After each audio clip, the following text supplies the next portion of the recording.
Bonjour à tous, j'espère que vous allez bien. Moi je vais très bien et je suis d'ailleurs très ravie de vous retrouver pour cette nouvelle vidéo. Si je vous dis pondu ou alors pomme sans sel, cela vous met certainement de l'eau à la bouche si vous venez d'Afrique centrale.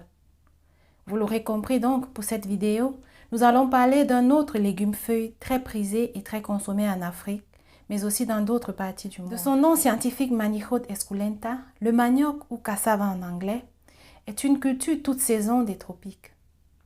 Il appartient à la famille des Euphorbiaceae, qui est l'une des familles les plus diversifiées et les plus complexes de la classe des angiospermes. De façon générale, la partie de la plante qui est la plus consommée, ce sont les racines, qui sont consommées directement sous forme de tubercules ou alors transformées pour produire des aliments tels que le tapioca ou alors la farine de manioc. La consommation des feuilles de manioc, par contre, n'est pas très répandue. On en consomme par exemple en Afrique centrale, au Cameroun, en République démocratique du Congo et au Nigeria, mais aussi dans d'autres parties du monde telles que le Brésil et l'Indonésie. On connaît aux feuilles de Manihot esculenta plusieurs utilisations en médecine traditionnelle. Au Nigeria, par exemple, les feuilles de manioc sont utilisées pour prévenir de la teigne tondeuse, mais également pour soigner les tumeurs, les abcès et la conjonctivite. Elles servent également à traiter la fièvre, de même que les plaies. Au Cameroun, les feuilles fraîches de Manihot esculenta sont récoltées, pilées dans le mortier et le jus recueilli est servi aux enfants contre les maux de ventre, mais également consommé par des personnes adultes atteintes de diabète ou de cancer dans le but de se soigner. Au Libéria et en Sierra Leone, les feuilles de manioc sont utilisées pour augmenter la production de lait chez la mère. Dans un travail très intéressant, publié en 1987 par les chercheurs sri-lankais Ravidran et Ravidran, il est démontré que la composition des feuilles de manioc varie en fonction du stade de développement. Ces travaux démontrent donc que les feuilles de manioc sont très riches en protéines et que la teneur en protéines diminue en fonction que la feuille gagne en maturité. Par contre, la teneur en fibres de la feuille tend à augmenter avec la maturation foliaire.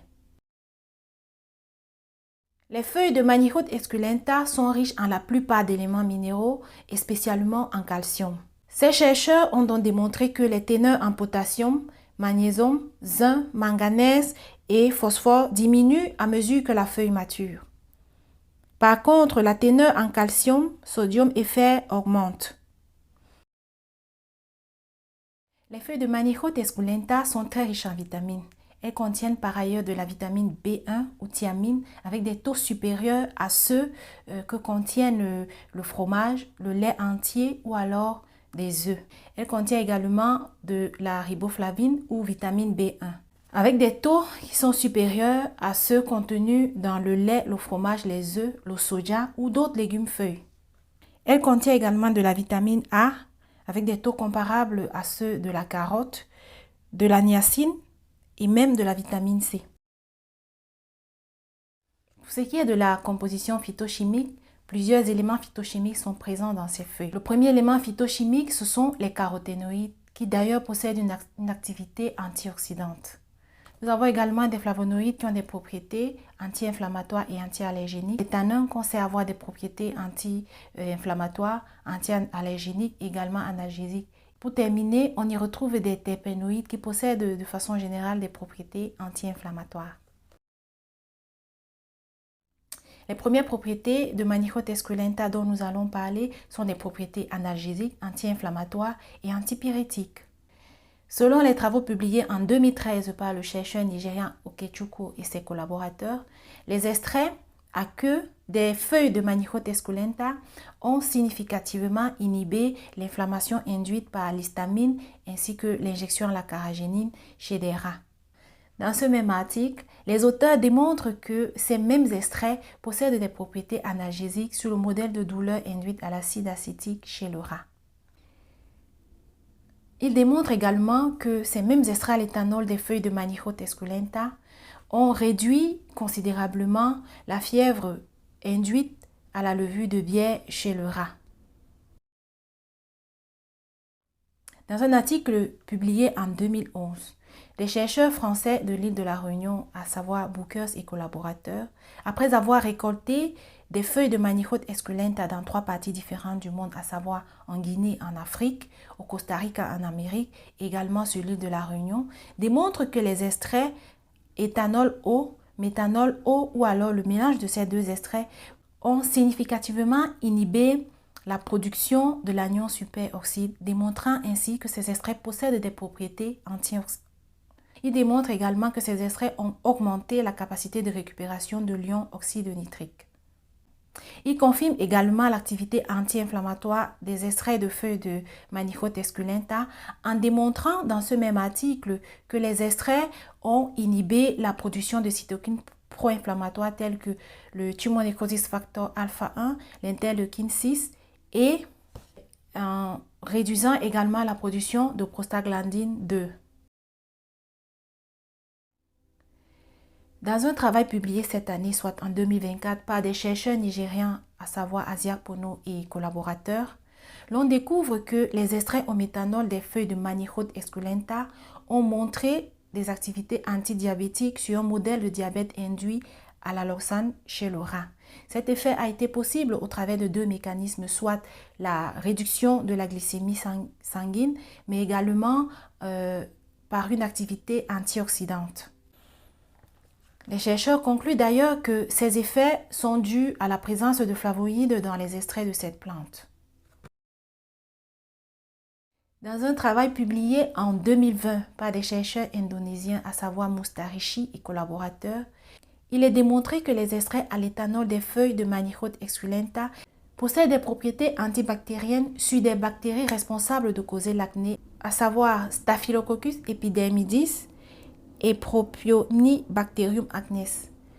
Dans un article publié quelques années plus tard, soit en 2022, les chercheurs philippiens Cruz et collaborateurs démontrent que les extraits à l'éthanol des feuilles de Manihot esculenta possèdent également des propriétés inhibitrices sur la bactérie Escherichia coli. Un article récent des chercheurs béninois Lehmann et collaborateurs publié en 2023, montre que les extraits à l'éthanol des feuilles de Manihot esculenta de la variété BEN possèdent des propriétés cytotoxiques sur le cancer du côlon induit chez des femelles de souris. Il existe une sorte de controverse sur la consommation des feuilles de manioc et cette controverse n'est pas sans fondement scientifique. En fait, il a été démontré qu'il existe une proportion considérable d'antinutriments présents chez ces feuilles. Les antinutriments, encore appelés facteurs de stress, sont des éléments qui, lorsqu'ils sont présents, peuvent soit empêcher la disponibilité des nutriments ou alors présenter un caractère toxique à la consommation. Plusieurs catégories d'antinutriments se retrouvent donc dans les feuilles de Manihot esculenta. Le premier groupe d'antinutriments présents dans les feuilles de Manihot esculenta, ce sont les phytates. Ils conduisent généralement à la formation de sels insolubles. On retrouve également comme antinutriments dans les feuilles de Manihot esculenta des tannins.